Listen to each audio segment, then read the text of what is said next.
was involved on it and the findings, conclusions, and boundaries related to this research. So I started to teach English in a subsidized technical high school 13 years ago. And in secondary education, we have a standard curriculum for students attending 9th and 10th grade, or primero y segundo medio. And schools can opt for general or vocational programs in 11th and 12th grade. And this was the case of the school where I worked. So these vocational programs, English as a foreign language subject is located in general education, along with maths, with history and Spanish. But with the new curriculum going on in a few years, English will be located in differentiated education, along with the main subjects of study. So that's a huge advance, and of course it relates a lot with the results of the investigation that I'm going to present now. Regarding the characteristics of technical education, there are currently 15 economic sectors encompassing 34 subjects, and technical schools offer varied subjects according mainly to where they are located. For example, technical schools in the north region of Chile offer subjects related to mining because of obvious reasons, and in the south, subjects are related to agriculture and fishing. More than 40% of secondary students attend technical high schools, so it's a high population that we target here. Less than half of them continue studying in tertiary education, so that's telling you that most of them finish high school and go straight into the work field. Also, most of those students come from families with low socioeconomic and educational level. And in addition to those characteristics, during my teaching practice, I also noticed that most of my students didn't have the English proficiency level they were expected at that point. And they didn't seem to be motivated to learn a foreign language. So if you keep adding other variables, such as the limited amount of hours we have to teach English a week, I found myself unable to follow the program from the school, which basically related to the textbooks provided by the Ministry of Education. So by reflecting on that situation, I realized I had to focus on my students' post-school needs, since most of them finish high school and enter into the labor market. Therefore, I'm considering also the role of English in the work field. I started to design English for specific purposes material based on my intuition, and also by asking main subject teachers about their thoughts in relation to the needs that students may have regarding English learning. And also within the years, I started to obtain feedback from former students that helped me to create new material or improve the materials that I had created before. But I never performed a proper needs analysis because of lack of knowledge I had back then. So, considering all that context that I explained to you, in 2013, for my master's dissertation, I decided to explore on the views of teachers and students regarding the implementation of ESP in the current English curriculum. And the findings showed that students and teachers indicated that their reasons to learn English were to obtain a better job, to perform better in a job, and to communicate with people from abroad. Also, half of the students, participants were about 10 English teachers and 110 students from technical high school in the metropolitan region. Half of those students said that they have had ESP in their English classes before, and most of them claimed that they would like to have ESP in their English classes. And the ones that didn't have ESP said that they felt disadvantaged from the rest. And as for the teachers, they claimed, all of them, they would like to include ESP in their English classes because they are aware of the benefit for the students. also they are aware of the constraints that might imply, but anyway, they would like to include that. So after I got these findings, I continue investigating with other English teachers from the English networks from the Ministry of Education to see whether there was an issue for them as well. And I realized this is an issue that many other teachers experience.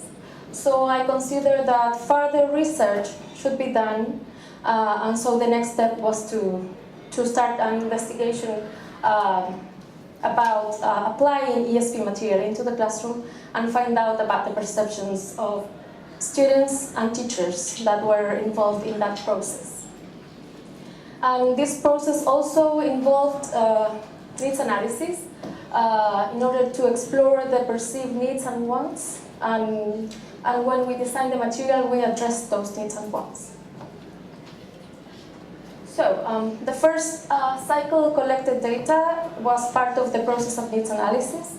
So we applied questionnaires and interviews to the main subject teachers and professionals, and we developed focus groups with students. And this process, this action research, was done collaboratively. We were 4 English teachers that belonged to the same network, and we selected 2 subjects to include in this research. Firstly, because those subjects were in all of the technical high schools that belong to the network, and secondly, because from our previous experience, we thought that those subjects may have similar needs regarding the English language learning, because they belong to the same area, which is the industrial area, and the subjects were chemistry, lab, and electronics. So we collected this data that is here, and I don't know if you can read it, but we analyzed this data in order to assist the process of material design. Actually, we found that the perceived needs were very, very similar in both subjects. So we started to design units and materials that we implemented into the classroom in October of 2015. This was a very, very challenging process because it took us a lot of time. First, to be able to meet. Even though we were 4 teachers, we belong to different schools. So, as you know, if you have taught, that our workload is very intense, so we don't have much time left to do this type of things. And also, it implied a lot of reading regarding material development and how to design a course that covered the specific needs, language needs that we discovered through the process of needs analysis. So after we read and we understood a little bit about how to design a course, we started the process following an organizing framework and step suggested by experts in material development. So we selected 1 unit to apply, which was reading manuals. We selected this topic considering the relevance of frequency of tasks that subject teachers, professionals, and students mentioned in the needs analysis. And we divided this unit into 4 lessons using a genre-based approach, because that approach grouped similar text in terms of the purposes of the text, of the organization, and the audience, as well as providing students with knowledge of the organization and the linguistic features that they need to be aware of in order to perform properly in their academic disciplines and professions. So it was much more than just translating a manual, word by word.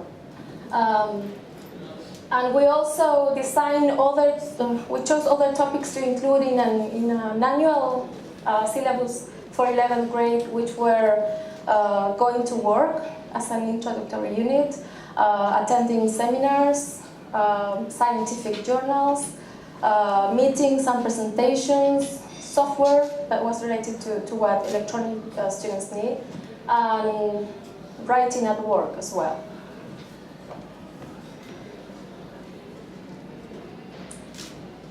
So once we implemented this material into the classroom, we started to collect data in order to find out the views and the impact of the materials applied in the classroom.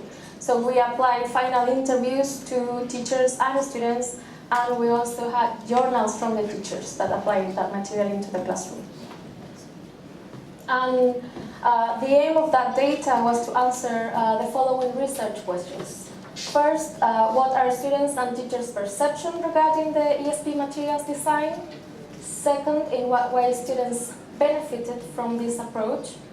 And third, which difficulties, if any, did teachers face when applying these materials? And of course, they face a lot of difficulties.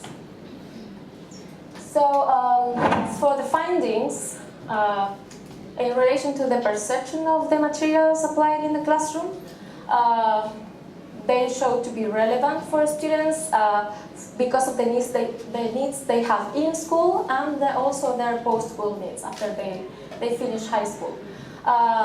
Regarding the teachers and the gender-based approach, they found it to be useful and appropriate to use with the students because it covers linguistic features but also functional components. As for the lessons and activities, they also address the needs of the students because they frequently need to perform tasks at school where they need to use equipment which manuals are only available in English language. As for the difficulties for the teachers when they apply the materials, time to plan arose as one of the issues. Also, the lack of prior knowledge from the students, because teachers had to use extra time to review grammar, general grammar and vocabulary that they were supposed to master in 11th grade, but they didn't. Also, poor management of group work organization also took extra time to teachers to organize groups and monitor their work during the lessons. And also the lack of a specialized language of English teachers, but also of the main subject teachers. Because on the final interviews, students claimed that they had a lot of equipment to use in their subjects, but that the main subject teachers didn't use them because they didn't know how to. They just knew how to turn them on and off, and that was all they taught. And when they asked the teachers, they said, it's in English, so I don't know what else to do with it. So that's something that also arose in this research that was very relevant to capture. As for the benefits for students, materials seem to increase their sense of relevance because it was directly related to what they normally do in class and what they will do after they finish. And also it promoted more participation and motivation on the students because they seem to be more engaged, actively engaged on the lessons. And I think one of the aspects of this was also due to the methodology used on the activities design because the students stated that they varied from what the students used to do in the classroom before.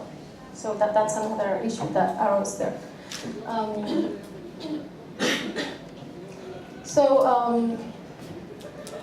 In terms of final conclusions, I can say that teacher training should be part of the process, would be needed for the process of design and development of ESP materials, but also for main subject teachers, so they could be able to actually read manuals and use the equipment for what they were supposed to. Also, this process made us reflect, all the teachers involved in this actual research, made us reflect of the relevance of observing, of reflecting and acting on our teaching practice so we can improve it and therefore improve the effective learning of our students. So I believe action research should be included in our teaching practice. And of course, time should be provided for that matter, which is something that doesn't happen a lot now. And finally, the need of including ESP in the current English curriculum was confirmed as well. Although this is an actual research, so it involved a small scale sampling, and it relates to a local issue, so I cannot make overall generalizations of it. But I believe anyway the findings and the materials could be very useful for other English teachers from technical high schools, since the characteristics of our students are very similar. So maybe they can replicate it or adapt the materials and use and see what happens in their schools. And that's it. Thank you.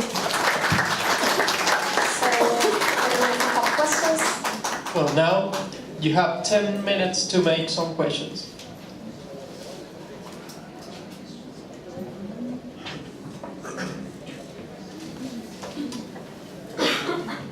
Hi, thank you for your presentation, and my question is, how do you match the Planes y Programas objectives with this innovation? Was it hard? Do you find some obstacles from administrative issues or school principals? Because I think you have to suggest new objectives or modify those. We actually didn't modify the objectives since the curricular framework is based on the 4 skills. So we used the reading objective. Of course, Planes y Programas, it's just a suggestion from the ministry, so every school can adapt and use their own. So we didn't have any problems about that. Yes.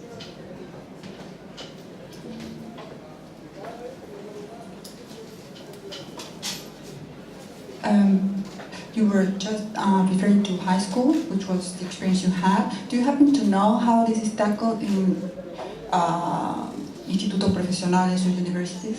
Is anything done about it, you know? Well, the courses you teach, the workshops? I know that research has been done, at least in this university. Patricia can tell us a little bit about that.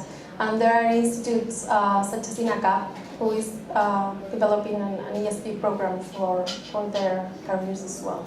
But I think in tertiary education, there is a lot to be done about this as well. Yes.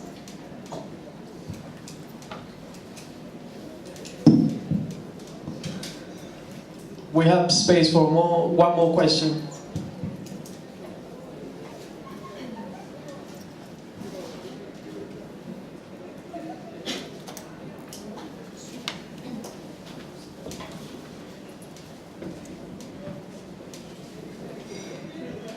Hello, maybe you said it before, but why you choose chemistry lab and the other one electronics?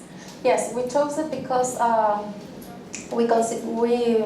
the teachers that were involved in this actual research, we all belong to an English teacher network that is from the English open source program. So that network includes teachers from 10 different schools located in the metropolitan region. And from those schools, there are 6 technical high schools. So we selected subjects that were offered in all of those schools. And because of our previous experience, we also were aware that they may have similar needs regarding the language, and that actually was proved, confirmed. Yes. Yeah. Any other question? Just want to add a little bit that with the new curricular framework going on, the new learning objectives are related to this because they encompass the different contexts of students in which they are located. So they are made to actually implement programs, Planes y Programas, related to English for specific purposes. So in a few years we will see that. Yeah, okay, thank you. Thank you.